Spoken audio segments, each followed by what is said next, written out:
Welcome to the Cookbook, where we invite guests on to share the ingredients of what has helped make them the successes that they are. All of it, the good, the not so good. You're not going to find anything half-baked here. And our kitchen gets messy sometimes. That's when the fun starts. So come on and join us.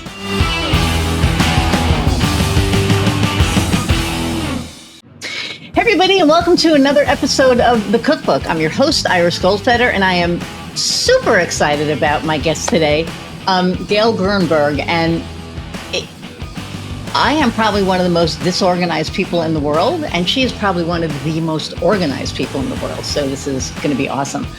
Gayle and I met a while ago, and we've just been talking, and she's pretty awesome. So I'm excited to bring her on. However, first, click like, share, subscribe, review, do all the things. The more reviews you leave, the more comments you leave, it helps us move up in the algorithm. So just give us some love. All right, so without further ado, let's meet Gayle. Hey there. Hi, thanks for having me. I so love talking to you, and I was so looking forward to our chat. Well, me too. And it's funny because, Gayle is in Jersey, and I'm from New York. And right before we went on, I've been in meetings like back to back to back all day, and I realized I haven't eaten. So in my local supermarket, they sell these mini black and white cookies that they're not as good as New York, but it's the closest I'm going to get here. So I had a black and white cookie before we started, just to set the East Coast tone. So,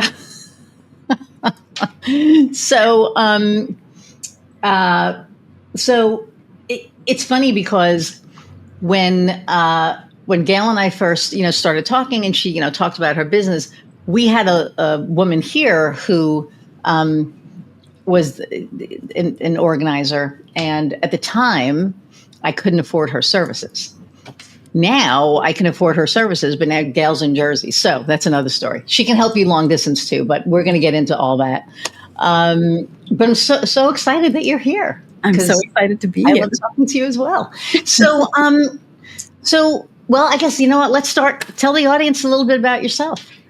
Oh, I don't even know where to start, but hey. Hi, everybody. I'm Gayle Gruenberg. I'm a certified professional organizer in chronic disorganization. My company is called Let's Get Organized, based in Fair Lawn, New Jersey.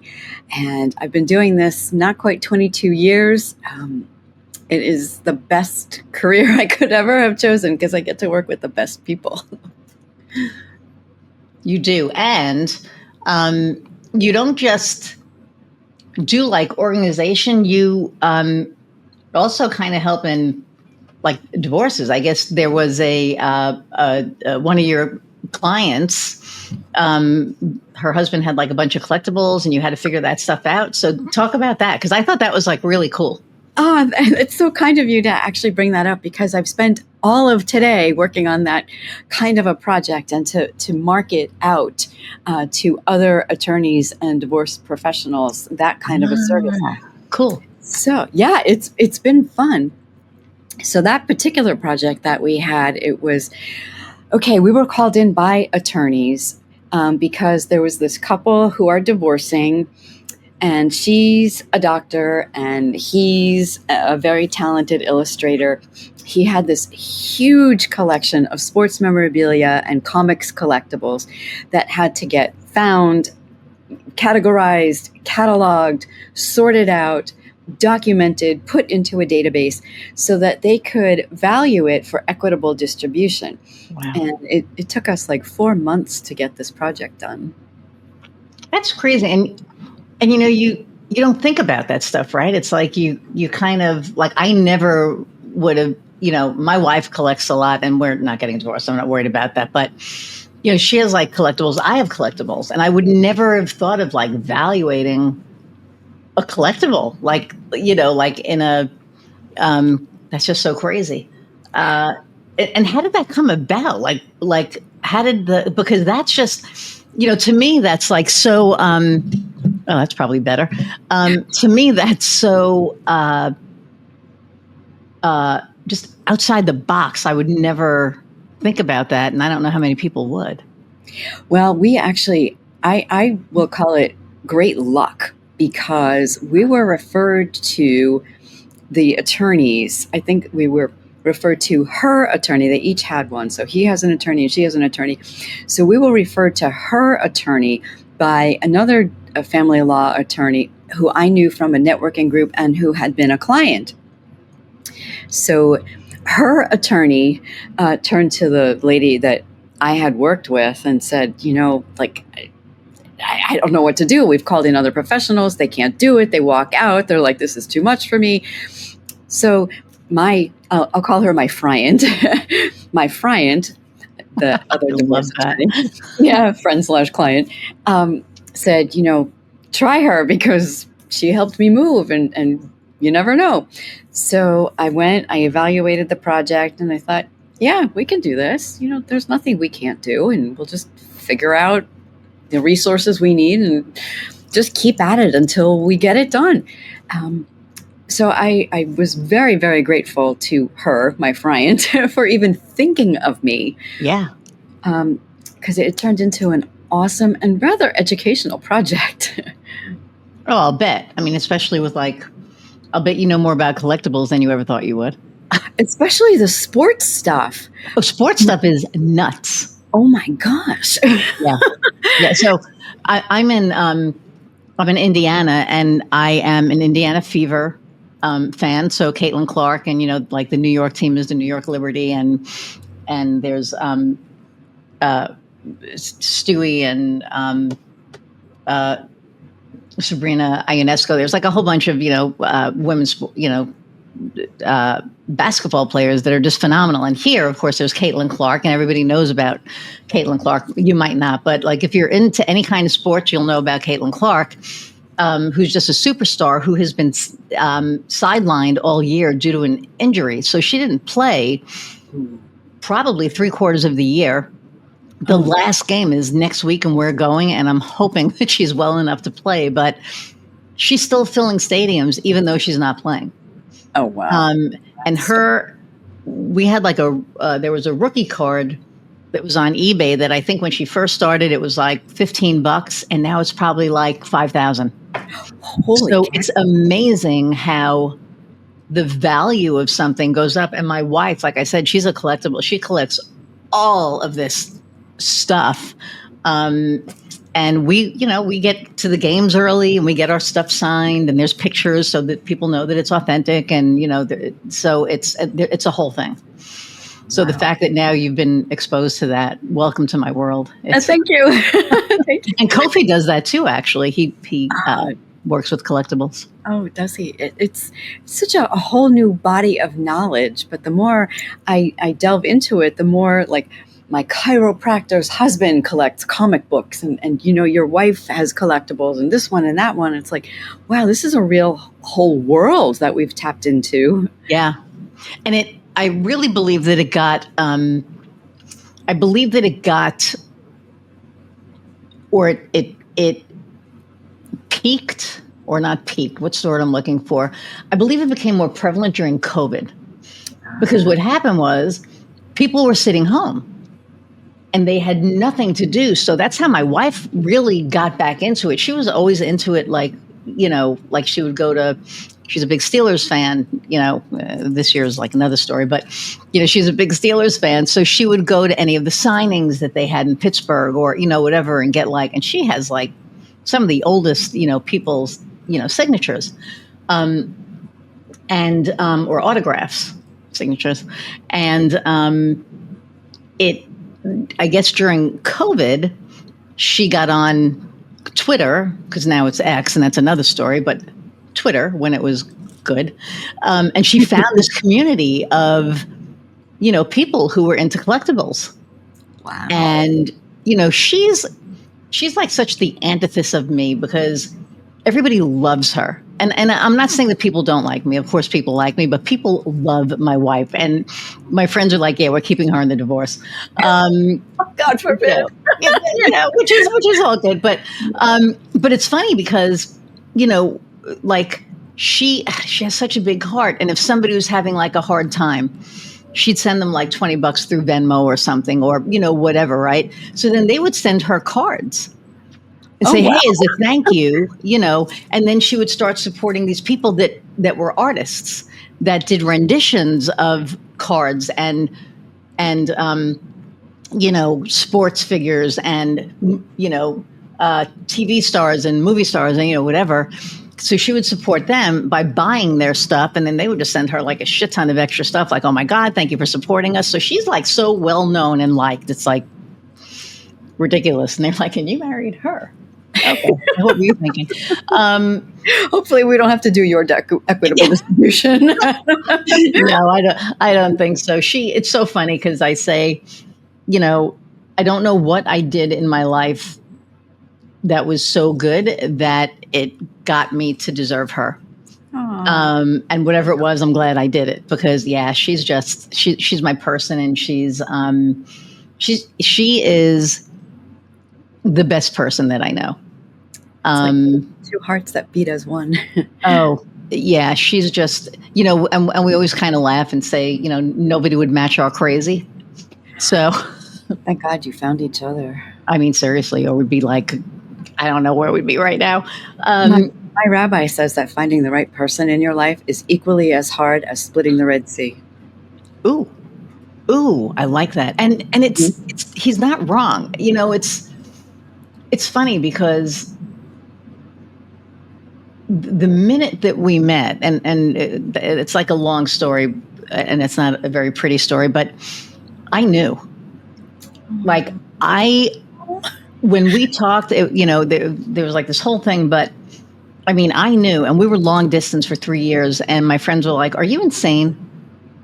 Like, what are you waiting for? Like, you can date anybody. Why are you waiting?" And I was like, "Because she's the one."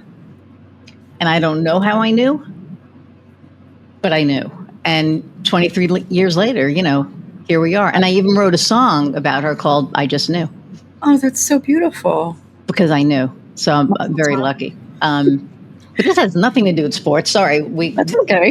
Went on my wife tangent. 120 happy years together. Just like, but it was funny. And, you talk about rabbi. I'll tell you a funny story. We were going to, this was years ago, we were going to Rosh Hashanah service, and I was going to, it was in Jersey, actually, because my aunt used to live in Edgewater. And right nearby. And so we were going to Rosh Hashanah services, and the rabbi stops me, and he's like, "You're Italian. What do why?" And I went, "I'm not Italian." And I don't believe in organized religion anymore. And I didn't back then. And this was like probably 30 something years ago, maybe even a little longer. And he goes, "You're not Italian?" I was like, "No, my Hebrew name is Sarah." Oh. And he was like, "You're not a goyim." And I was like, "No, I'm not a goyim," and so it was really funny because, I was like, okay, I can't even get into temple anymore. And I don't believe in organized religion anymore. I mean, for me, it's just been to see the way that it's not being used in the right way. And it's like more of I believe, a tool to control the masses with fear. Oh, gosh. I have a very different experience that I could just extol the virtues of my Chabad house. Which is, it could be a complete other conversation, but I hear what you're saying, and I hear it often. And my experience in my Chabad and all the Chabads that I've had the opportunity to visit, which are a few, not a whole lot, but it's a very different way of approaching, I'd like to say, a faith, a belief system, a culture, a way of life. I have learned more in the last 17 years than I had in the prior 40. And it's all positive. Like, I had this very different mindset before I found the Chabad house. And I have drunk the Kool-Aid because I'm biased, but I think my rabbis are the best in the world. and their wives and the programming that they do, it's just far and away so beautiful. more than anything I had ever experienced previously. Wow. So I mean, I would get on my soapbox and say, I'm out there, I'm an ambassador saying, wait, give this a shot because it's so different. Like it's all about love and outreach and giving and circling. And so, I'm a one-woman show, but No, I mean, and I get that. And for me, it was, I spent years trying to see what spoke to me. And it ended up being, becoming woo. I mean, I have my, crystals, and Judaism was founded on, mysticism. So there's that. Yeah. But I believe in all of the woo and the crystal work and the candle work because for whatever reason, that's what speaks to my soul. And when I look at, I know Judaism is a little bit different, but I had my friend's father was a rabbi, and he was so funny. And I remember he met Heather, and he was like, "Oh, she's lovely." And I said, "Would you marry us?" And he said, "No." Oh, ouch. And I said, "Why?" And he goes, "She's not Jewish." And I was like, "Huh." I thought it was because we were gay, And he was like, "No." He goes, "I don't give a shit that you're gay." He goes, "But she's not Jewish." And I was like, no kidding. So we ended up getting married by a reverend in New York, actually on Long Island. And it was funny because we were supposed to get married outside in this beautiful gazebo and blah, blah, blah. Well, it poured. Oh. It poured like nobody's business. So we had to get married in the reverend's office. And we got married in front of this waterfall wallpaper. Oh, wow.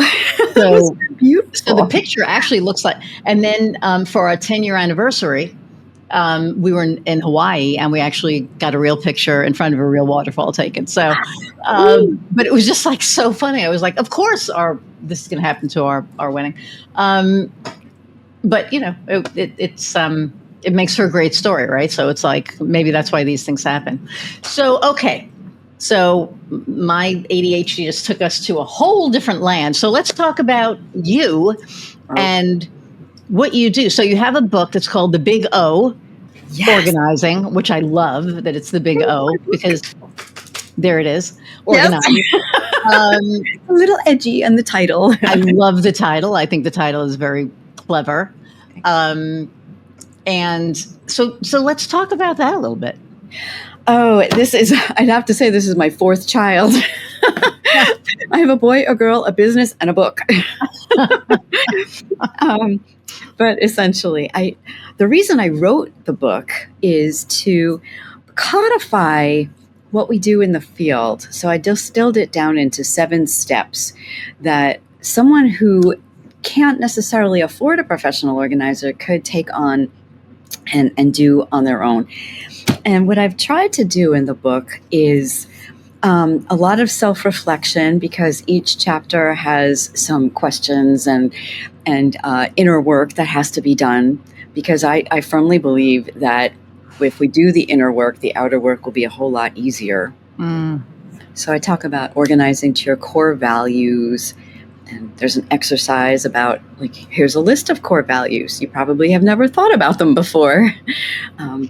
So there's a way to kind of funnel down to, like, this is the most important thing to me. And if we can decide on that, then deciding what we bring into our lives will be that much easier. Wow. With stuff or people or relationships or how we spend our money or how we spend our time. I have learned so much from being an organizer. I'll bet you learn a lot about people's I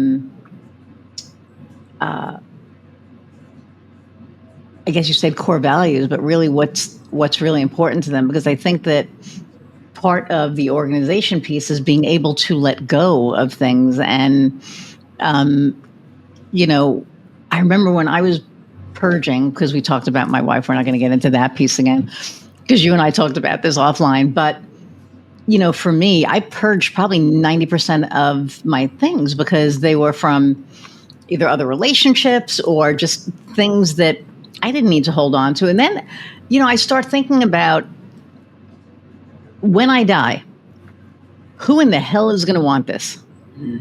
The kids aren't going to want, you know what I mean? It's like, if the kids aren't going to want it and it's not something I can pass down and it's going to be something that she would need to clean out or whoever, right?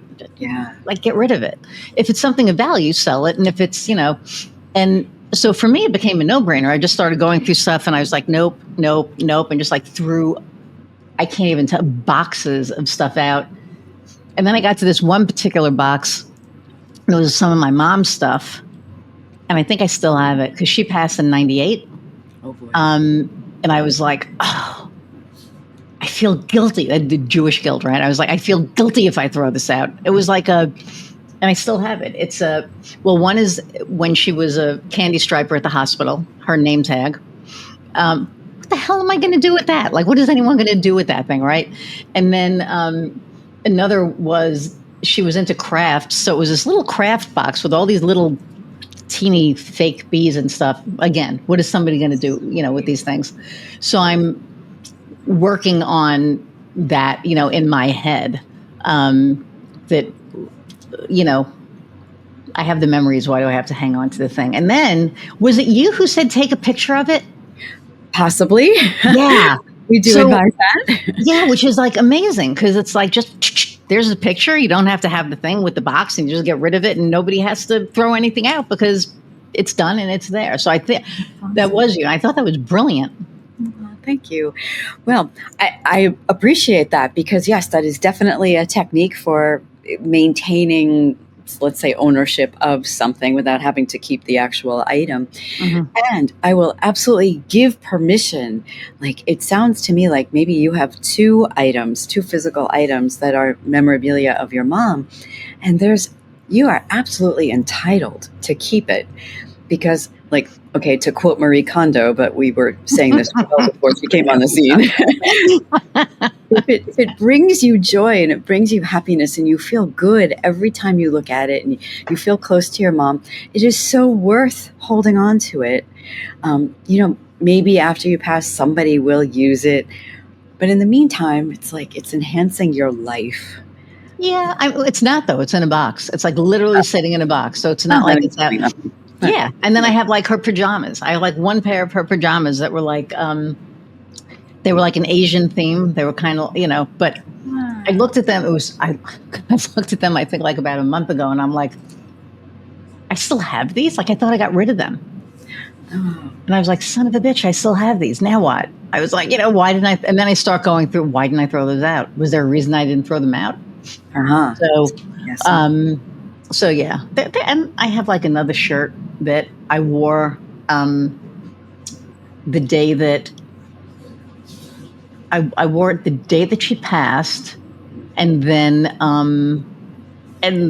when I scattered her ashes off of West Palm Beach Pier, the wind blew back on me. Oh wow! My friend's sister Amy was like, she said that was her final hug. Yeah. So I was a mess, right? So I had this shirt, and I think I still have it because that one's weird. That has like this energy attached to it, and I'm like, ooh, what do I do with this? Like, if I throw it out, so I'm afraid to throw it out. Like, I'm literally like, I'm going, I'm going to keep it just in case. The thought just came to me as you said that, like, okay, so if you have it and it's meaningful, and you don't know what to do with it, maybe that's something that you'd want to have buried with you. Ooh, yeah, but I'm not going to be buried. Okay, all right. Bad Jew. I'll probably be cremated. Oh, so maybe that would go with you. Yeah, like I'll like wear it or something, or I don't know, have it like tucked on. I don't know. We'll figure that piece out. But yeah, long time from now. Yeah, exactly. So when you. Because organization to me has always been so interesting because like I am like really disorganized in some areas, but like other areas I'm not. Like, my office is a mess, but my pantry, when it gets messy, I lose my mind. It's like breakfast stuff goes with breakfast stuff. The snack stuff goes with the snack stuff.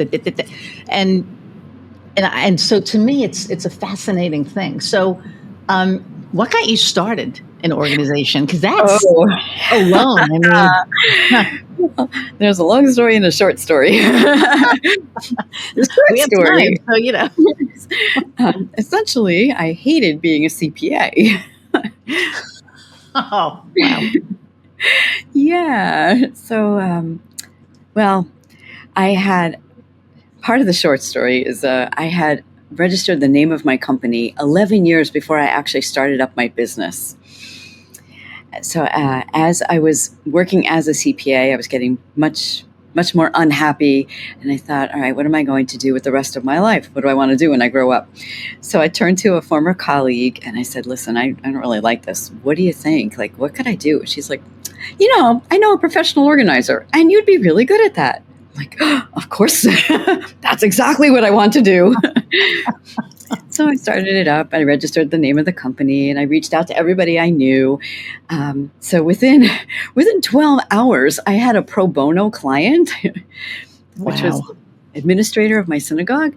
And then I started to network and did all kinds of other fun things, which now 22 years later, there's a whole lot of fun things. Wow.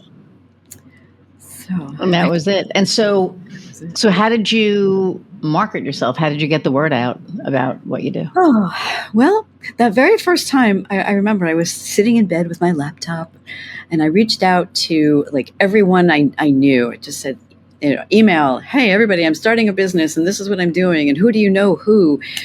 And then I put magnetic signs on my now ex-husband's car. So as he was driving around, people would see it and somebody saw it and invited me to a networking event and I joined that. It was a BNI. And so that happened. And then word of mouth happened and lots of other networking and a website and social media and forming a chapter of what now is called National Association of Productivity and Organizing Professionals. And then came Oh, wow. for Challenging Disorganization. So, it kind of snowballed. That's awesome. Because, yeah, it's like I think of, I told you I was in BNI and we had, a woman in there who was an organizer and a lot of people used her because, who doesn't want to be organize my office, organize my home? Oh, wait, you organize my office. Holy crap. Yes, definitely come organize my home, right? It was like all of the things. And I don't think that people realize that there are professional organizers out there. Still a well-kept secret. Yeah, and we need to do something about that. So, because I think that a lot of people get overwhelmed. I look at my wife, God bless her, and I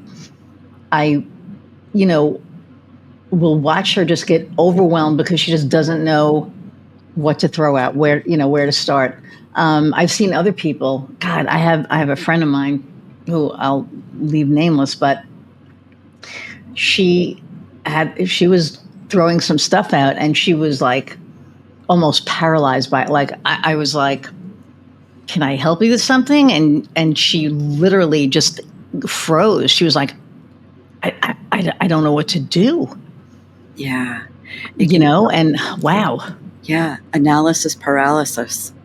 Mm. And overwhelm, So my understanding is sometimes, and my experience is sometimes there are so many neurons firing at one time and it's literally like the brain just shuts down because it's overload. And then it's all kind of related. So if someone, say, stops breathing because they're thinking so hard and they just can't make decisions anymore, so there's no oxygen going to the brain and then the brain function isn't working. And it's like the whole body is just numb and Wow. nothing works well. That's so... Just to think about that, like I just, man. So, and you said that there was like also a psychological piece to it. Oh, it's all about psychology. It's never the stuff. And when I first started, I was like amazed because I thought, all right, I'm going to go into somebody's playroom and I'm going to make it look nice and we'll put this over here and that over there. And I realized like, oh no, Gail, you've got it all wrong. No, it's not about the stuff. It's never about the stuff. It's how you think and feel, and it's your core values and your memories and whose voice is in your head and what are you telling yourself and what are they telling you, and it's generational trauma, and it's brain-based challenges, like maybe your prefrontal cortex is not being stimulated enough, or maybe your amygdala is taking over. It's all about the brain. It is fascinating. Wow. Like, explain some of that, because to me, that's just like, I'm like, I don't know. I have this box that, I'm going to throw out. Like, it has not. So how does that affect that? Well, okay. So what I often like to talk about is, because I'm a certified professional organizer in chronic disorganization. So a lot of my training and my continuing ed has to be in brain-based challenges and how that affects people living with CD, chronic disorganization. And it's ongoing. So I always have to sharpen my skills. So executive functions they're done in the most highly evolved part of the brain, which is it's kind of behind your eyes. It's your prefrontal cortex. And it's like the outer edge of the brain, is my understanding. And that's where all of your highest level processing happens. And that's things like sequencing and categorizing and follow through and emotional control. And I actually have a lovely graphic about, luckily I just happened to find it. But I think this is so cool, basically because it's pretty and it gives a really good representation of what executive functions are. And some of these are just really, really hard for people, especially if they have an underdeveloped or underactive prefrontal cortex, which is where sometimes that shutting down happens. So how does the prefrontal cortex play the part of it? That's a great question. I'm glad you said that, because that part is like the orchestra conductor, so to speak. Okay. With all of the other things that your brain is doing, it's that part of the brain that takes it all into account and makes it harmonize. Wow. So I'm trying to process this. So everything that happens here is basically controlling what happens back here. Yes. Wow. Okay. Is that why they do lobotomies here? Because is that the thing, or? Great question. I don't know, but that's a really good question. I just wonder about that, because if that's where all of your stuff happens, is here, because like the first thing they do is like, oh, we're going to change the person and their personality, so we're going to do this, here. Potentially. But that's like a little morbid. Okay, so in order, this is like actually a good lead-in, I think. So a lot of people think that to be an entrepreneur, you have to be organized. And I'm laughing at that because, again, I'm one of the most disorganized people, or I should say, and I have ADHD. So what that does is, have you seen The Queen's Gambit? Yes. We had this conversation, right? So the way that, at night when she's laying down and all of the chess pieces are moving on the ceiling, right? So for me, when I am meeting with a client, right, I was assessed as a strategic listener. So when I'm meeting with a client, I'm listening to hear, because I think that's the most important thing. A lot of people listen to talk and go away. But I listen to hear. But as I'm listening and I'm hearing, I already know what they need. Like back here, like all the pieces are moving. It's like, oh, you need this, and this. And when I think of the entrepreneur piece, it's like, and that's why I said it's weird, because I'm really organized in some ways. Like I can sit here and I can play Tetris, and I know what goes where, and I know how to move the pieces for, how to solve my client's problem.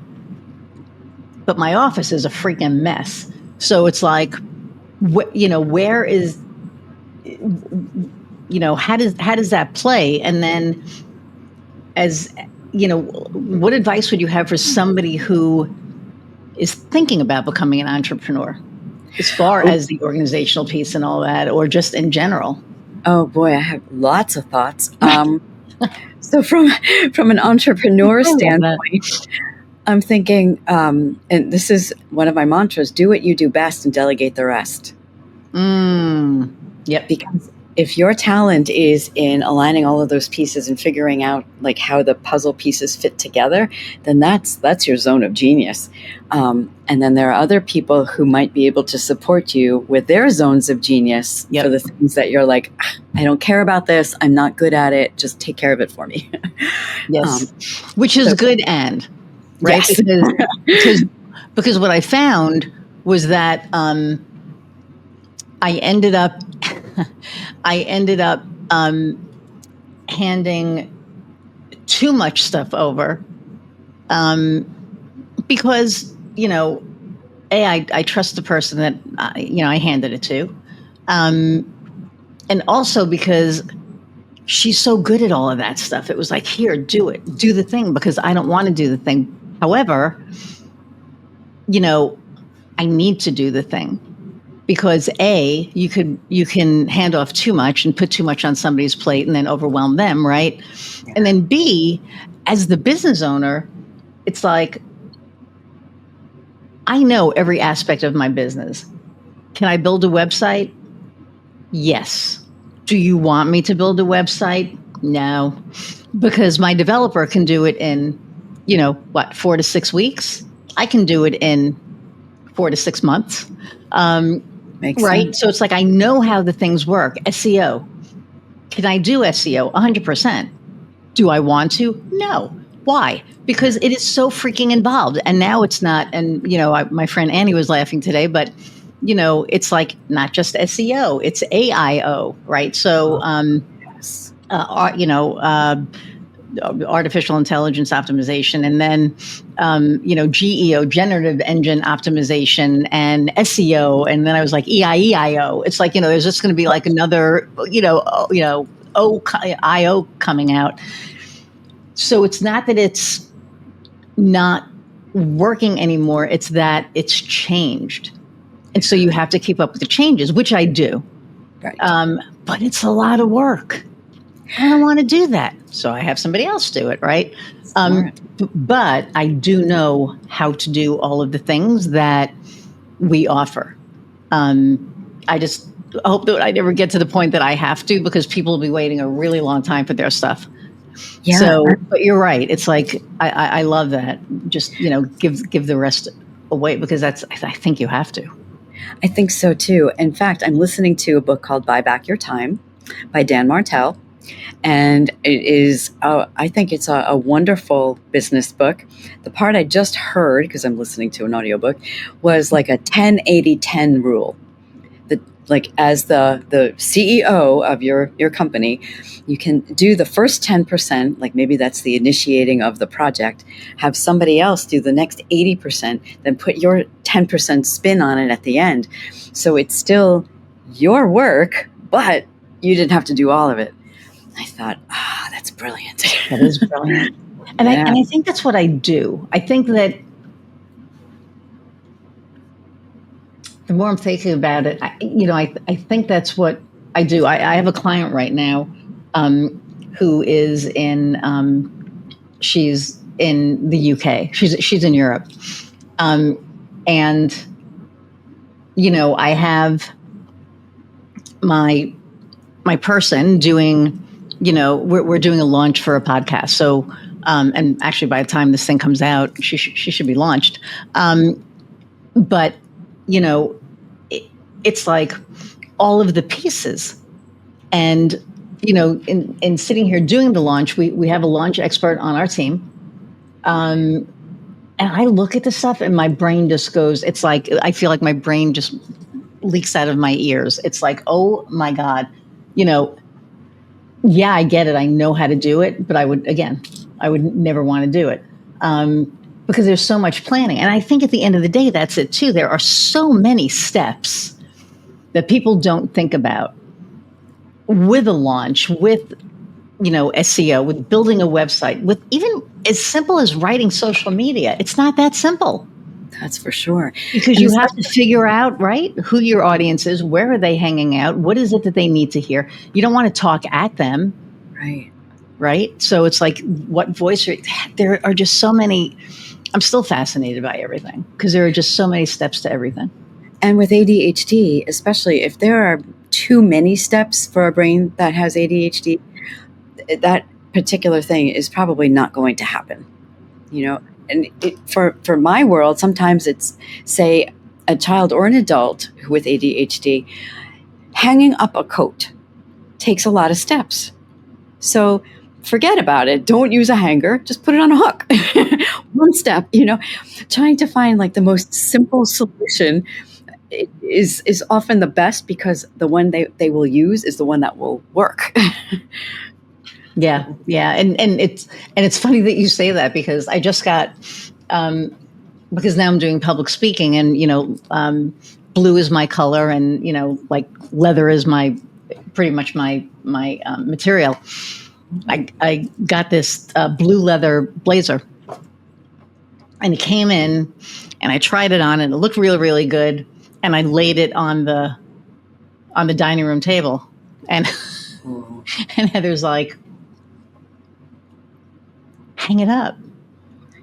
And I was like, I will. And she's like, no. Hey, don't leave that on the, and we're both guilty. Like, she'll leave boxes and stuff on the table, and I just throw my clothes anywhere. Like, literally, like if, I had the podcast, so I took my t-shirt off, I put my shirt on, my t-shirt's sitting right there. And she's going to come home and be like, throw it in the laundry. That's another right? thing that's it's hard just for like an this. ADHD brain. What?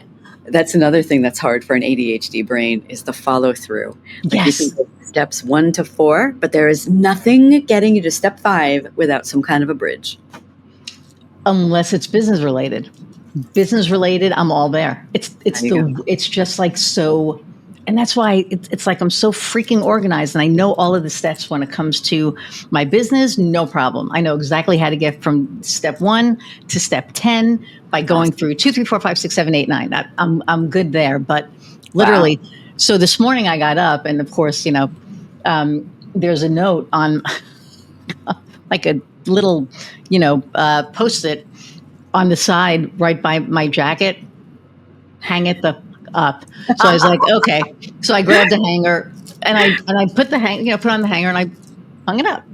And then, but it's like, why is that? It's like, seriously? It takes 2 freaking minutes to do that. Well, I think there's an importance. What might be important to you is not important to somebody else, and what's important to somebody else may not be important to you. And sometimes things just blend into the woodwork or the table, and we don't even see it. Every brain is so unique that it's just like finding out what works for the individual is key. And it's so funny because I'll look at it and I'll be like, yeah, I'll get to it. Yeah. And I know it's going to drive her nuts, and I'll be like, oh, she's going to kill me. I'll be like, okay, she'll be home at 6. I'm good. I'll get it before 6. And then I don't. Oh. Yeah, I know. And then it's like, for real? I'm like, yeah, I know. Sorry. I have a book that I really do want to read, but I did write an article, similar concept, like how clutter affects your sex life. And it's deeper than just the stuff, because a couple that I based my article on, it was all about respect. Like, he would walk in and go, "What do you mean you still haven't put your shoes away? I can't even open the door." And she would be like, "But don't you love me? Can't you have patience?" Oh, no. But they're speaking 2 totally different languages. That's interesting. Yeah. Wow. I never would have looked at that way. So when you're doing like you meet a client, and they're like, oh my God, I'm so disorganized. I need help with, this, and this. Like, how do you assess what they need? Oh, lots of listening. Sometimes they say and sometimes they don't. So it could be in the tone of their voice. It could be in their facial expression, which is why I prefer to do an assessment either in person or over a video if possible. And the more somebody will talk, the more they get into like, okay, so where's the emotional pain? Bless you. Like what's really at the heart? Like in the first chapter of my book, I asked, like, what's your big why? And more often than not, it's not just I want to be organized because I want to be organized. It's I want to be organized because it's driving my spouse crazy, or my parents are moving in, or my kids are coming back from college, or I have to put whatever it is. There's always a why that is, there's a driving force behind the task. Yeah. And I mean, I could see somebody new moving in or something like that, but what if it's more of a,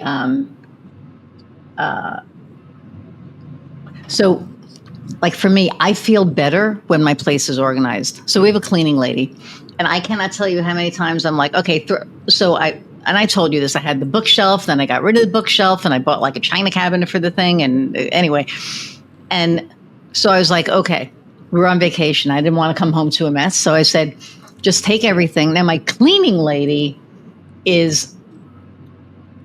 she's organized, but she's not. How can I explain this? She knows how to clean things and make things go away, but she's not really good at labeling stuff. Okay. So you don't know where anything is. So I said, okay, I know the office is a shithole. So just, put everything in boxes, put everything like little crates or whatever. Wow. And then I'm driving and I was like, oh, wait a minute. So I called her back and I was like, okay, when you do that, put a little note on it that says what's in there, so that when I get home, I can go through it. And which, of course, that's like 3 weeks ago. I still haven't gone through it, and it's probably worse now. But she's going to be here next Friday, and then next Friday we're going to go through the stuff together. And with her, I literally go, okay, throw it out, put that over there, throw that out. I can't do that myself. For whatever reason, I cannot do it myself. It's just the weirdest thing. Well, what she's doing is what we call body doubling. She's holding space for you so that you can do what you need to do. And it's part of social organizing. Oh. Sometimes it's lonely doing it by yourself. Yeah. Yeah. Yeah.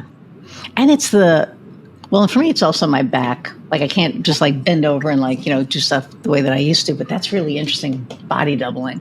I hope you all are like taking notes on this, because this is just blowing my mind, because I'm sitting here going, I mean, when we first talked, I was so fascinated because it's like, there's just so much to it that it's not just like going, oh, I'm going to throw this thing out. It's like, oh, I can't throw this thing out.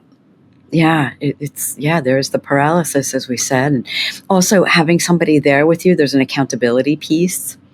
And we say the body double is an anchor and a mirror, because she's holding that space for you and keeping you grounded, and then reflecting back to you whatever it is that she's able to reflect back. Like, we ask all kinds of questions. Do you need it? Do you love it? Does it fit? Yeah.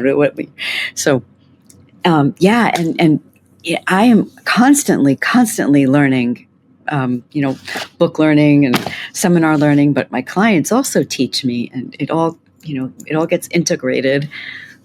That's so interesting. My friend Sandy used to, when we were in our old house, we had a room that we called the basement because all the shit went in there. And she was visiting, and I said to her, okay, what would you charge me to help me clean this room? And so she gave me a price, and I was like, okay. And so we just let her start. And then all of a sudden there's this pile of garbage, and we're like, wait, no, we can't throw that out. And she's like, have you used it in the last 5 years? I'm like, no, but that's not the point. She's like, garbage, like Sandy's like, she's like the general. She doesn't mess around with that stuff. And unfortunately she can't get back here right now because she's just so tied down. She has a childcare business. So, which is Speaking of organized, but she is seriously probably the most organized person I know. Like she will, you know, downsize and get rid of this stuff, and she will label everything. And she, you know, she's my dream. I was like, oh my God. But okay. So, what advice do you have for somebody out there who is listening? Of course, I'm going to say contact you, but if they're listening and they're like, you know, right now they're struggling with this, what, like, how could you kind of guide them? Because, whew. Struggling with initiating a task, I will ask to start because sometimes that's the hardest part. And that's often my biggest bit of advice is if you don't know where to start, I will say it doesn't really matter as long as you do start. Because even if you do one tiny thing, and you were talking about the energy and the crystals and all of that stuff, well, everything has energy in it, as I'm sure you know. So even if we move one small thing, like literally, like pick it up, look at it, evaluate it, decide what to do with it, you're already starting to move around that energy. And it will snowball.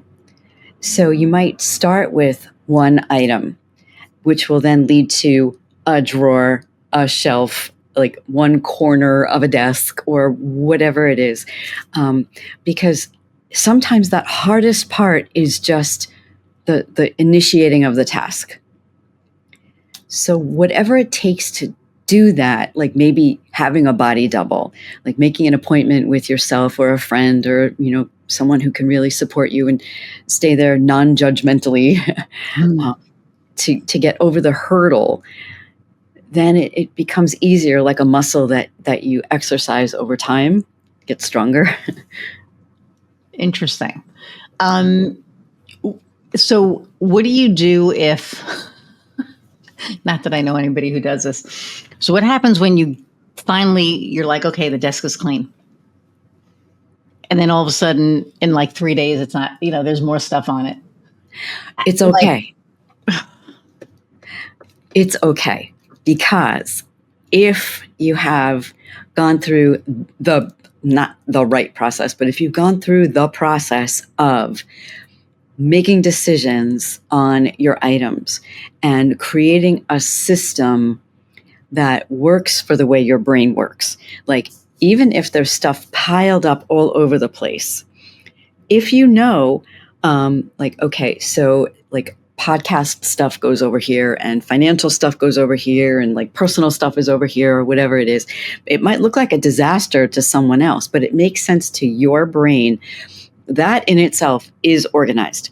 So even if it becomes like disorganized, so to speak, and things get messed up, then you have gone through the process of categorizing and establishing the commonalities so that you know where to put things back if they do get mixed up. Interesting. So yeah, I don't do that. I just like end up throwing so like all my like my phones and everything are, you know, over here with the little remote to my little walking pad and, you know, all this other stuff. So I did this last night because I have like crystals everywhere. But the funny thing was, so I started, you know, doing all this, and then I was like, okay, and I have this really cool organizational tool called Practico, and it should be one of my sponsors for real. So it's like this, awesome. It's this metal powder coated whatever steel, like it's about this wide and about 2.5 feet tall, maybe 3, yeah, something like that.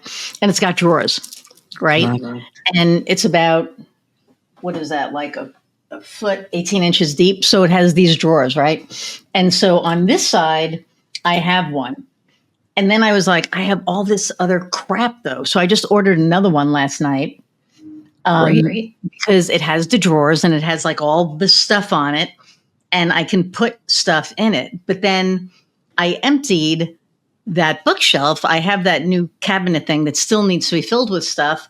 And I emptied everything else out. So all of my other drawers, like over here, are empty. So I need to fill them with stuff. But it's like, I don't want to just like fill them with stuff, right? I want to, it's like, I'm trying to like make it make sense. So I haven't done anything. And so, so my goal this weekend is to seriously sit down and go, okay, this is going to be for this. This is going to be for this, because it's stressful.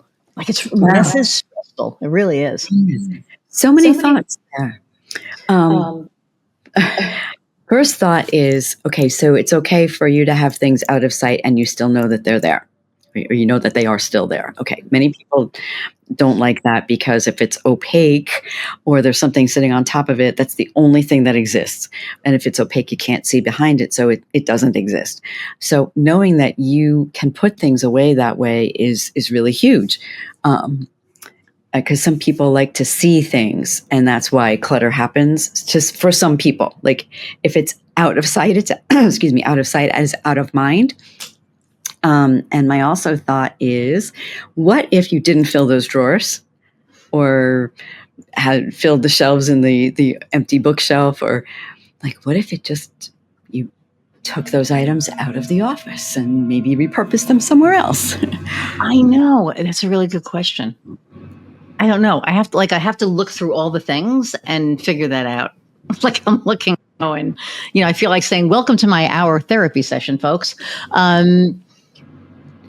because it's like so funny to me that we're sitting here talking about all this, and so much of this like relates to me. It's a little scary.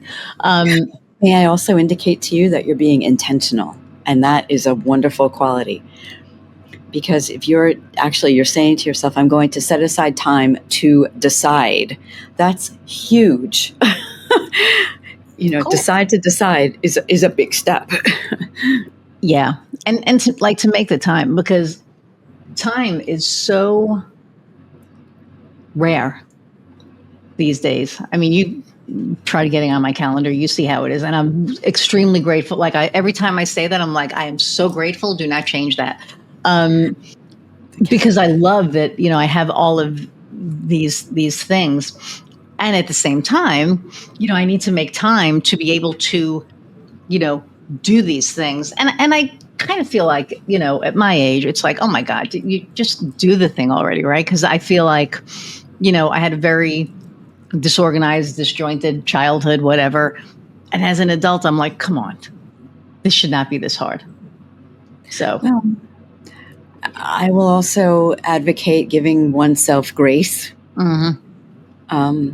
because I can relate to what you're saying as an entrepreneur, because we're constantly, we're racing, and like, okay, I need to get the next client, I need to book my calendar, I need to do this, I need to do that, and it's like, okay, and I can only speak for myself, but this year I have found like I had this wonderful project which helped me have a little bit of a cushion so that I can free up my time to do the strategic stuff.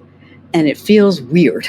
Like, and I look at my calendar and go, oh my God, there isn't a client on it right now. Like, not the entire calendar, but like, but then it's like, okay, Gail, take a step back. You know what? This is the time that you have asked for to do the big stuff so that you can take a gigantic leap. So allowing ourselves that flexibility and self-forgiveness is very hard. No, but necessary. I get that 100%. I have a client who she's going to be starting with me in 2 weeks 2 weeks. And we've been talking since last year. There you go. And, she had to figure stuff out. And for me, it's never, and I think you know this, it's not transactional for me. It's about the relationship. And every time we would talk, she'd be like, I'm going to do it. And I was like, don't stop. Just stop.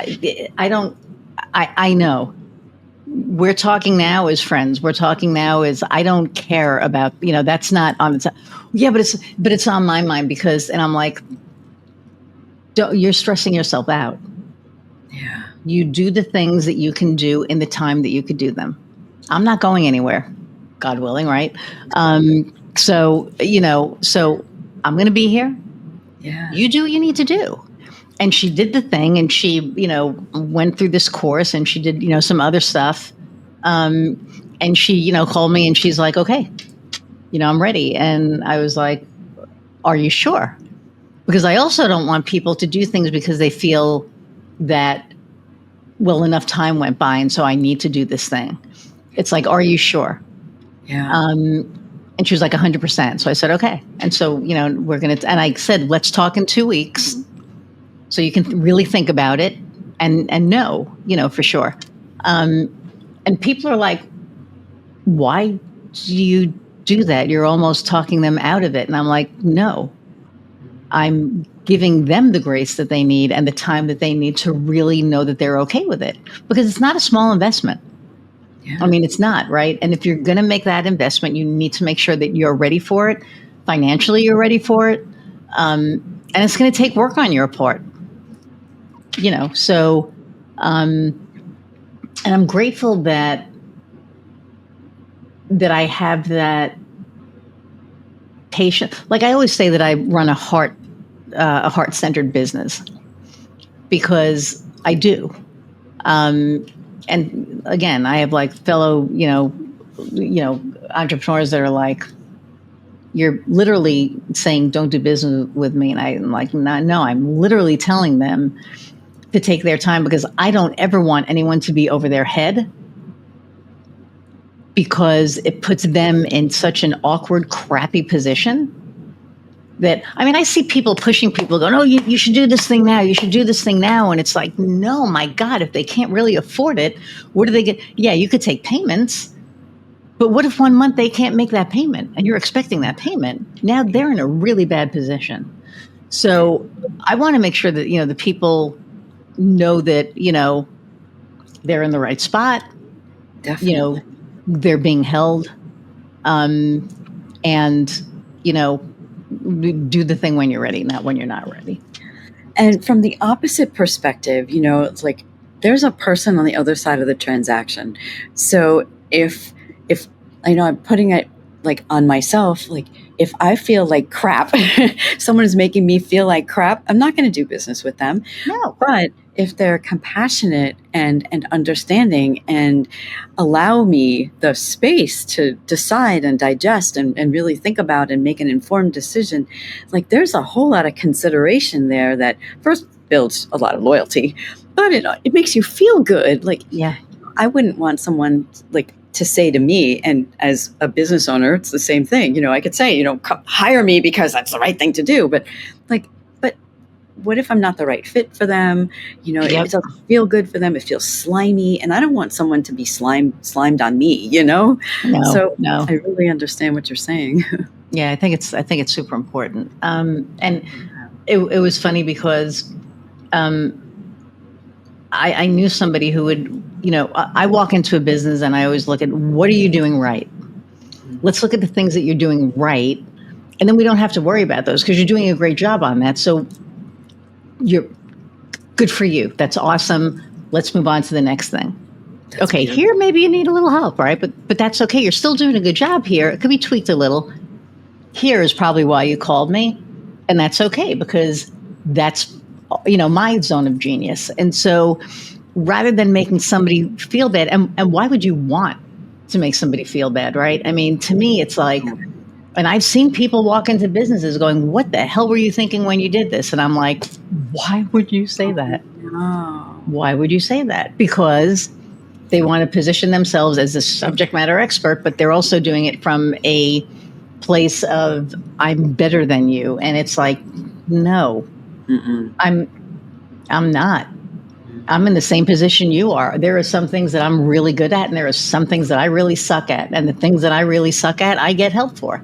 Yeah. And that's what it's about. But you don't make people feel bad. Like, you're not going to walk into somebody's house and be like, holy crap, I've never seen anything this disorganized in my life. I mean, you may think that, but you're not going to come out and say it, right? Not a chance.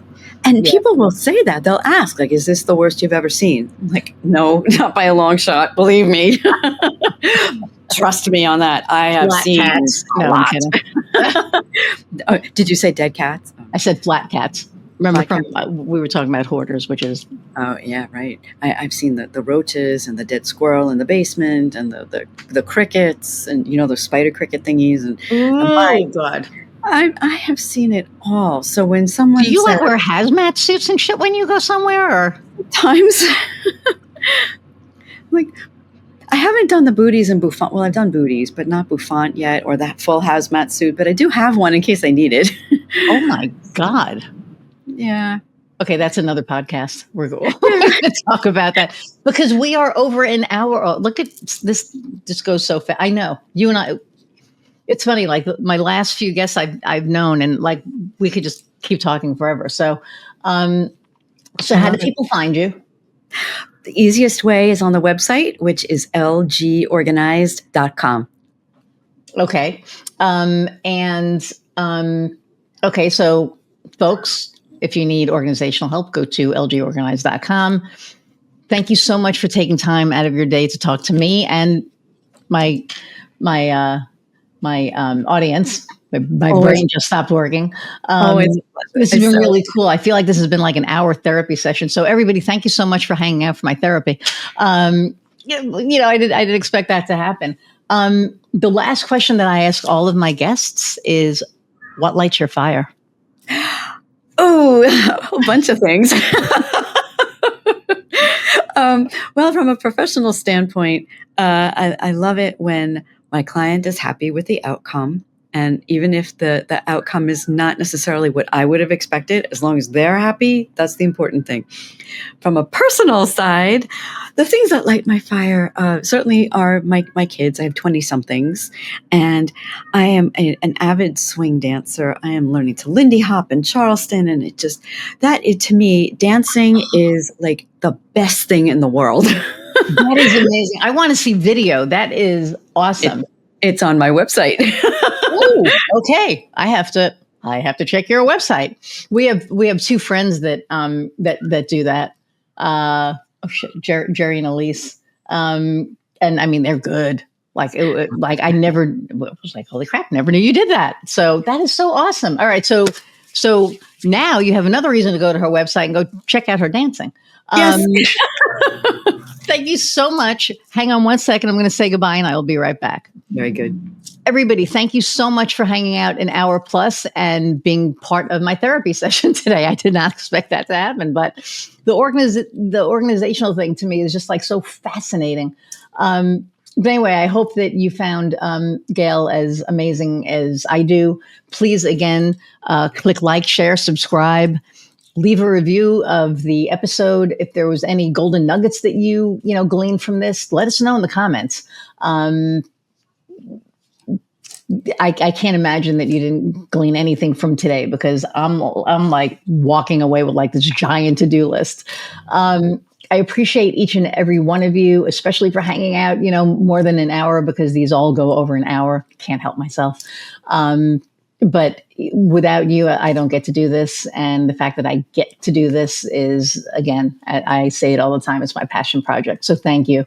And until next time, go out and find what lights your fire. See ya.